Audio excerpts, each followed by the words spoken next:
of the things we were working on last night, I would join several members of Congress in a historic launch of a new congressional caucus focused on preserving the heart of Israel, Judea and Samaria. The bipartisan caucus aims to strengthen ties between the United States and Israel, focusing on the significance of Judea and Samaria. Now, this happens to be the area, every time you hear about a two-state solution, this is the area that they want to force Israel to give up to the Palestinians. This is where about 80% of what we read in our Bibles took place. Here's a map. If you're watching online, you can see the map there. That in the kind of the bluish green, that's Judea and Samaria. That's what they want to give up. This is the biblical heartland where most of the events recorded in Scripture took place. Now, the caucus also seeks to deepen the connection between the regions and advocate for Israeli sovereignty over these historic lands. And with all that's happening in the Middle East in the last 15 months, I can't think of a better time. Joining me now to discuss this is Congressman Randy Weber, who co-sponsored the Recognizing Judea and Samaria Act in the last Congress, and he serves as a co-chair of the House Bipartisan Task Force for Combating Anti-Semitism. He represents the 14th Congressional District of Texas. Congressman Weber, welcome back to Washington Watch. Great to see you. It was good to be with you last night. Thank you, Tony. I appreciate that. It was good to be there. Thank you. So the launch of the Friends of Judea and Samaria Caucus is a historic milestone. How do you envision this new initiative in shaping U.S.-Israeli relations and really kind of reshaping the conversation in the Middle East? Well, that's exactly the tack, Tony. We appreciate y'all's involvement and taking a lead role in that. Thank you for being there. It was great to see you last night. There was a lot of people there who were interested in this, and Congresswoman Claudia Tenney did a great job by reintroducing this caucus, getting this caucus out and running. Look, and I said this last night, you heard me say this, our country was founded on Judeo-Christian values, not West Bank Christian values. And that got a round of applause from the public there because they understood exactly what that meant. I've been saying for a long time, Tony, the two-state solution is, in my opinion, DOA, dead on arrival. They cannot force Israel to let terrorists live right beside them. And that's exactly what it seems like the former, or maybe I should say the current administration, is intent on doing.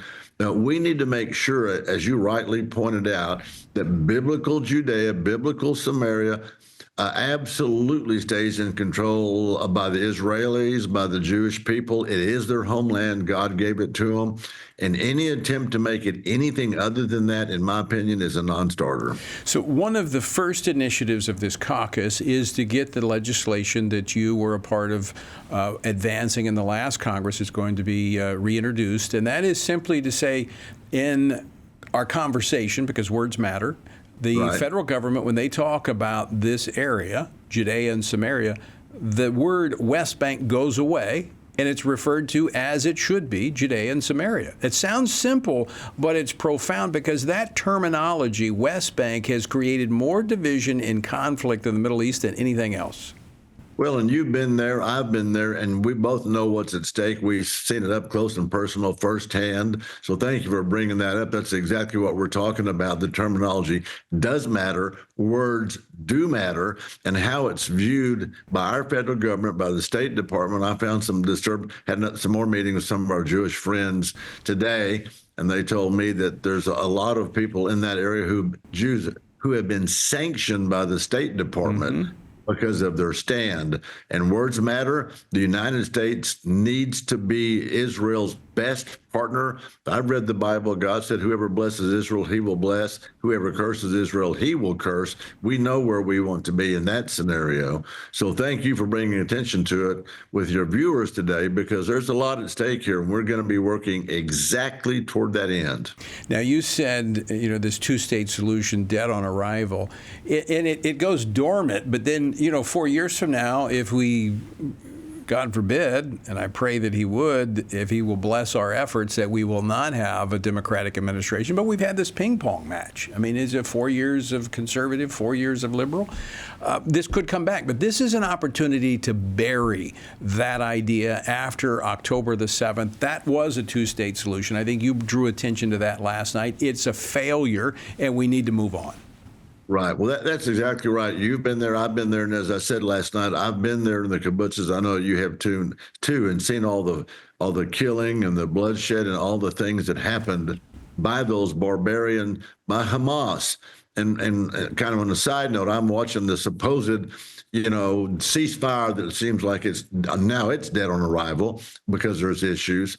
The Hamas can't be trusted. In their charter, when they say they want to annihilate all the Jews and Israel, take them at their word.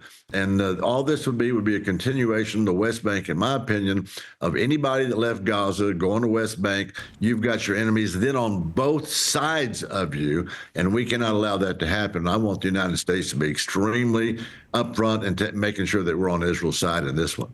Yeah, history should teach us that when someone says they want to kill you, but they want to kill you. You need to believe these crazy people. Congressman Randy Weber, I want to thank you for joining us today, but thank you on your leadership, your passion for Israel, and I look forward to working with you to advance this in the days and weeks ahead. Well, thank you, Tony. Thank you for keeping it in the forefront. We appreciate what y'all do. All right. Have a blessed night.